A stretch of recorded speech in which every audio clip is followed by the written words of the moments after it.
시청자 여러분 안녕하십니까? 조국의 사면에 대해서 가장 최신 여론조사를 보면 찬성이 43%, 반대가 48%로 나타났습니다. 저는 찬성이 43%나 되는데 좀 놀랐습니다. 사실 새로운 것도 아니죠. 지난 총선에서 조국혁신당이 비례대표 돌풍을 일으킨 것을 보면 역시 조국에 대한 동정심, 그리고 윤석열, 김건희 부부에 대한 반감, 이런 것들이 총체적으로 작용을 해서 43%라는 숫자를 만들어내고 있다고 봅니다. 조국은 이것에 자신감을 갖고 이것을 바탕으로 해서 앞으로 이제 대권을 향한 꿈의 질주를 시작을 하겠지요. 시청자 여러분, 이재명 대통령은 5 내지 6% 지지율이 떨어졌는데 이것을 곧 만회할 수 있다고 생각을 하고 있을 것입니다. 지지율의 하락보다는 조국의 사면을 통해서 얻는 여러 가지 정치적, 심리적 이득이 더 크다고 그는 계산을 했을 것입니다. 시청자 여러분, 저는 김진TV에 올라오는 댓글을 거의 전부 다 본다고 여러 차례 말씀드렸습니다. 지난 동영상에 대한 댓글 중에서 어떤 댓글러가 조국을 왜 그렇게 심하게 비판을 하느냐 라면서 조국을 옹호하는 몇 가지 논점을 제시를 하면서 저한테 답변을 요구했습니다. 그래서 제가 오늘은 일단 그 댓글러의 주장에 대해서 제가 논박을 하는 이런 내용을 중심으로 정리를 했습니다. 첫 번째, 검찰이 같은 기준을 모든 사건에 적용했다면 대한민국 절반은 이미 피의자가 됐을 것입니다. 시청자 여러분, 이건 정말이지 이 잘못된 이 생각이고, 세상의 물정, 대한민국 사회, 일반인들이 살아가는 방식을 모르는 겁니다. 조국과 조국 부부, 조국 부인 정경심 교수, 그리고 딸 조민, 아들 조원, 이 네 가족에게 적용된 혐의는 20개, 다 합치면 20개 정도로 됩니다. 그 중에서 이제 아들 조원, 이 부정 가짜 허위 인턴 증명서로 그가 이 대학원에 입학을 했던 것, 이것은 검찰이 기소를 유예했습니다. 전부 가족을 전부 다 기소를 하는 것은 부담이 되기 때문에, 그러나 어쨌거나 다 합쳐서 20개 안팎의 혐의입니다. 자, 그 중에서도 표창장을 위조한 것, 그리고 이제 모든 게 대부분이 이제 가짜 허위 인턴, 이런 것들, 그리고 조국에게는 청와대 민정수석으로서 자기 편 좌파 진영의 인사에 대한 감찰을 무마한 것, 그리고 부산대학교 의학전문대학원 다닐 때 딸 조민이 가난한 학생들에게 돌아가야 할 장학금 1,000만 원을 조민이 받도록 하고, 그리고 그런데 관여한 교수의 인사청탁을 들어줬다는 혐의, 이런 것들, 시청자 여러분, 이런 혐의들이 보통 서민이나 중산층 일반 시민들에게 어떻게 가능하겠습니까? 아니, 상류층도 마찬가지입니다.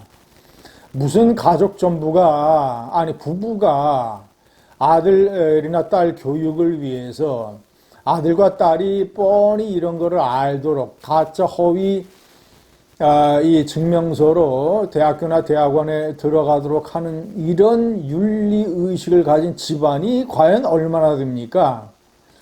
아들과 딸을 정직하게 살라고 가르치느라고 밥상머리 교육을 열심히 하는 그런 가족이 대부분이지, 누가 거짓말해라, 위조해라, 아빠 엄마가 표창장 위조해줄게, 이거 가지고 대학원 가라, 대학 가라,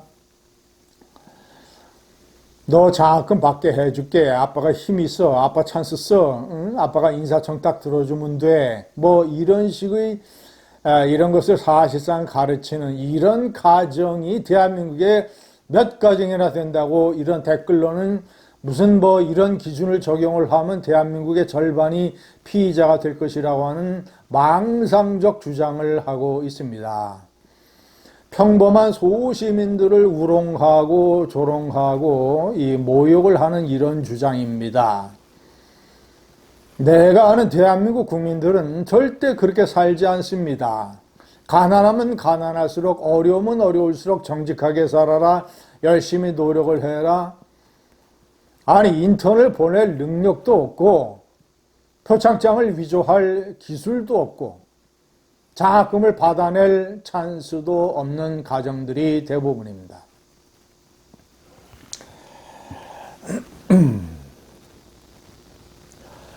근데 왜 하필 조국 전 장관이 그렇게 당했는가?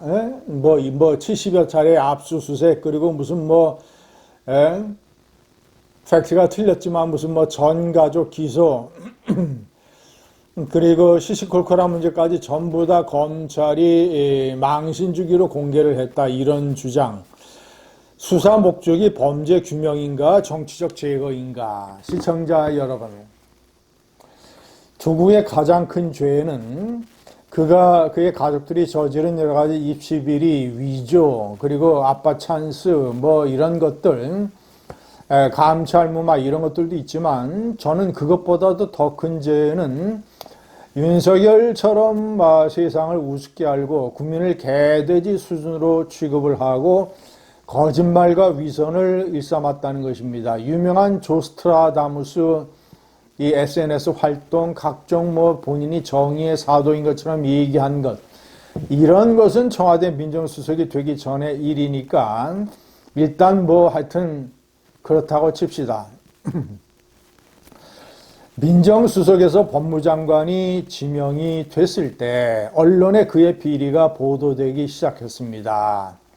그러면 본인이 어떤 짓을 저질렀는지, 가족들이 어떤 짓을 저질렀는지 본인 스스로가 너무나 잘 알고 있을 터이니, 그러면 그쯤에서 국민들에게 죄송합니다, 사죄를 하고 법무장관 후보직에서 사퇴를 해야죠. 아니, 강선우 이 후보나 이진수 교육부 장관 후보나 조국의 범죄 혐의에 비해서 10분의 1에도 미치지 못하는 것 가지고도 자진 사퇴를 했는데, 무슨 검찰개혁을 하겠다, 법치주의를 완성하겠다, 이런 핫바지에 바람 새는 소리를 국민들에게 해대면서 법무장관 취임을 강행을 했습니다.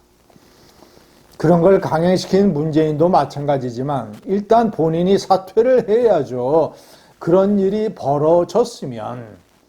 그런데 버젓이 국회 회의실을 아무런 자격도 없이 회의실에서 기자회견을 가지면서 전부 다 거짓말을 하면서 국민들을 속였습니다. 그러다가 법무장관에 취임을 했고 30여일 만에 수사 때문에 하차를 했습니다. 시청자 여러분, 박근혜 수사 때 윤석열 검찰팀이, 특검팀이 박근혜의 피의 사실을 어떤 식으로 세상에 공표를 했는가? 시청자 여러분, 박근혜나 노무현이나 윤석열 부부나 조국이나 이렇게 세상을 들었다 놨다 하는 떠들썩한 주요 피의자에 관해서는 검찰 수사 내용이 흘러나오는 게 불가피합니다. 그게 사실상 세상의 이치고 이 나라의 관행이며 그 어쩔 수 없습니다. 법으로 못 막습니다. 언론이 벌떼처럼 달려들어서 국민의 알 권리, 국민의 호기심이 눈이 시뻘겋게 살아있는데 그런 것들을 어떻게 보도하지 않을 수가 있습니까? 그것은 박근혜급, 윤석열, 김건희급, 조국급 되는 주요 피의자들이 겪어야 할 일종의 치러야 할 일종의 세금입니다. 유명세입니다. 이런 것들은 조국에 대한 특별한 정치적인 탄압도 아닙니다. 설사 윤석열이 20%나 30%는 자신의 정치적인 야심을 달성하기 위해서 조국을 희생양으로 삼았다 하더라도 그런 비밀을 제공한 70%의 책임이 조국에게 있습니다. 세상이 뒤집어지는 혐의가 나왔는데도 뻔뻔하게 법무장관에 취임을 했던, 국민을 개돼지 수준으로 알고 윤석열이하고 똑같이 그 세상이 얼마나 무서운지 모른 죄, 이것이 조국의 더 큰 죄입니다. 댓글러에게 답변이 됐는지 모르겠습니다. 감사합니다.